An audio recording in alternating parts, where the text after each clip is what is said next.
ஆக்சுவலாக அந்த divorce case என்ன தான் போட்டிருக்காங்க, என்ன தான் ஆக போகுது, இதில் ஒரே ஒரு வில்லங்கம் என்ன இருக்குது அப்படின்னு சொன்னாக்கா, இப்போ எலெக்ஷனுக்கு அவர் ஒரு மேனிஃபெஸ்டோவில் எலெக்ஷனுடைய அப்ளிகேஷனில் அவர் சில சொத்துக்களை கொடுத்துருக்கார். இந்த கேஸ் நடக்கும்போது அதில் இருக்கின்ற சொத்துக்கள் அண்ட் அசெட்ஸ் அண்ட் லைபிலிட்டிஸ் அப்படின்னு சொல்லுவாங்க, சொத்துக்கள் அண்ட் பொறுப்புகள் கொடுக்கும்போது அதில் சங்கீதா ஒன்று ஃபைல் பண்ணுவாங்க.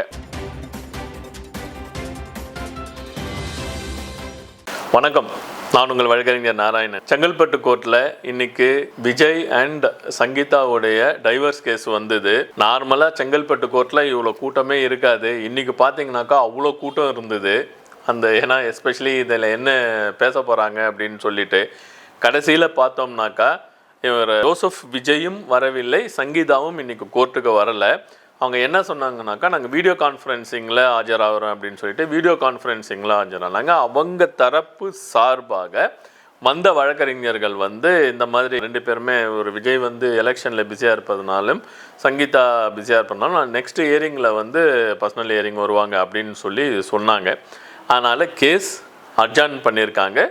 ஜூன் மாதம் போட்டிருக்காங்க. ஏன்னா மேல ஹைகோர்ட் வெக்கேஷன் இருக்கும். அந்த 30 நாள் ஹைகோர்ட் நடக்காது. அதனால் அட்வொகேட்ஸ்லாம் சில வெக்கேஷன் அவங்க போவாங்கன்றதுக்காக எப்போவுமே ஏப்ரலில் வர கேஸை ஜூனில் தான் போடுவாங்க.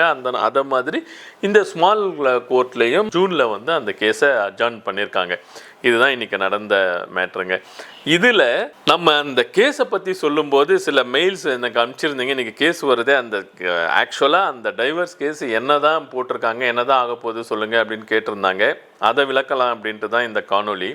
இதில் பார்த்தீங்கன்னாக்கா சங்கீதா திரு ஜோசப் விஜய் கிட்ட ஒரு மெயின்டெனன்ஸ் கேட்குறாங்க. தன்னுடைய வாழ்வாதாரத்திற்காக இந்த மெயின்டெனன்ஸ் கேட்குறாங்க. ப்ளஸ் அந்த பனையூர் வீட்டில் நாங்கள் தங்கி இருப்பதற்கு எங்களுக்கு உரிமை வேண்டும் அப்படின்னு சொல்லி கேட்குறாங்க. இது தப்பு கிடையாது, தங்கி இருக்கிறதுக்கான உரிமை அவருக்கு இருக்குது. இதை ஒரு ப்ரேயராக கேட்டிருக்காங்க. இந்த டைவர்ஸ் ஆக்டை பற்றி நீங்கள் பேசும்போது, சார் எங்களுக்கு ஒரே கன்ஃபியூசிங்காக இருக்குது, அவங்க ஹிந்து, இவர் கிறிஸ்டினு, இந்த எந்த ஆக்டில், மேரேஜ் ஆக்டில் இந்த டைவர்ஸை போட்டிருக்காங்க அப்படின்னு சொல்லிட்டு நிறைய பேர் எனக்கு மெயில் அனுப்பிச்சு கேட்டிருந்தீங்க.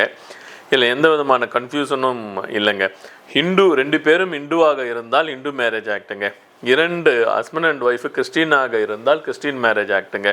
2 பேரும் முஸ்லீமாக இருந்ததுனாக்கா முஸ்லீம் மேரேஜ் ஆக்ட். இவ்வளோ தான் 3 ஆக்ட். இது இல்லாமல் ஒரு ஹிந்துவும் இல்லை ஒரு கிறிஸ்டினோ, இல்லை ஒரு முஸ்லீம் ஒரு கிறிஸ்டின், இல்லை ஒரு கிறிஸ்டின் அல்லது ஒரு ஹிந்து மேரேஜ் பண்ணிக்கிட்டாங்கன்னா ஸ்பெஷல் மேரேஜ் ஆக்டில் தாங்க வரும்.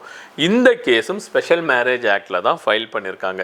ஸ்பெஷல் மேரேஜ் ஆக்டில் ஃபைல் பண்ண இந்த கேஸில் தான் சங்கீதா அவருடைய மெயின்டெனன்ஸும் கேட்டிருக்காரு. அதே மாதிரி இந்த டைவர்ஸ் பெட்டிஷனும் போட்டிருக்காங்க. இந்த எலெக்ஷன்ன்றதுனால இது பரபரப்பாக இருக்கும்னு எதிர்பார்த்தாங்க. எலெக்ஷனுக்கு முன்னாடி இந்த இது வந்தனாக்கா அவருடைய கேரியர் ஏதாவது பாதிக்கிறதுக்கான ஒரு சான்ஸ் இருந்திருக்கலாம். அதனால் இப்போ ஜூனில் தள்ளி வச்சதுனால ஜூனில் வழக்கமாக நடக்கிற மாதிரி இங்கே கேஸ் நடந்துட்டு அவருடைய தரப்பு உண்மையை சொல்லுவாங்க. அவருடைய தரப்பு நியாயத்தை விஜய் சொல்லுவார், இவங்க சங்கீதாவுடைய தரப்பு நியாயத்தை இவங்க சொல்லுவாங்க. ரெண்டுத்தையும் அனலைஸ் பண்ணி கோர்ட் டிசைட் பண்ணும். இதில் ஒரே ஒரு வில்லங்கம் என்ன இருக்குது அப்படின்னு சொன்னாக்கா, இப்போது எலெக்ஷனுக்கு அவர் ஒரு மேனிஃபெஸ்டோவில் எலெக்ஷனுடைய அப்ளிகேஷனில் அவர் சில சொத்துக்களை கொடுத்துருக்கார். யார்? விஜய் கொடுத்துருக்கார். பெரம்பூரில் ஒரு நாமினேஷன் ஃபைல் பண்ணியிருக்காரு, திருச்சி கிழக்கில் ஒரு நாமினேஷன் ஃபைல் பண்ணியிருக்காரு. ரெண்டுலேயும் அவருடைய சொத்து விவரங்களை கொடுத்துருக்கார். இந்த சொத்து விவரங்கள் அடிப்படையில் அவருக்கு நாமினேஷன் கொடுத்து அவர் எலெக்ஷன் வருது, அவர் ஜெயிக்கிறார், எம்எல்ஏ ஆகுறாருன்னு வச்சுக்குவோம்.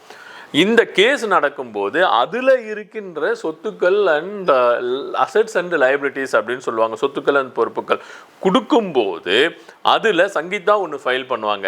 அவங்க ஃபைல் பண்ணுறதும் இந்த எலெக்ஷனில் இவர் கொடுத்ததும் டேலி ஆகலைனாக்கா இதை ஒரு கேஸாக எடுத்து ஃபைல் பண்ணி அவருடைய எம்எல்ஏவை கொஸ்டின் பண்ணுறதுக்கான ஒரு சான்ஸும் இருக்கின்றது. ஸோ இதில் அவர் என்ன கொடுத்துருக்காருன்னு அலைன் பண்ணி இந்த கேஸ் டைவர்ஸ் கேஸ் போச்சுனாக்கா பிரச்சனை வராது. ஏன்னா இதில் இருதலைக்குள்ளி எறும்பாக தான் இப்போ அவருடைய கேஸ் போகுன்ற மாதிரி போயிட்டுருக்கு. எனிவே ஜூனில் அட்ஜர்ன் பண்ணியிருக்காங்க. என்ன பண்ணுறாங்கன்னு பார்த்துட்டு மேலும் சில விவரங்களை நாம் கூறுவோம். நன்றி, வணக்கம்.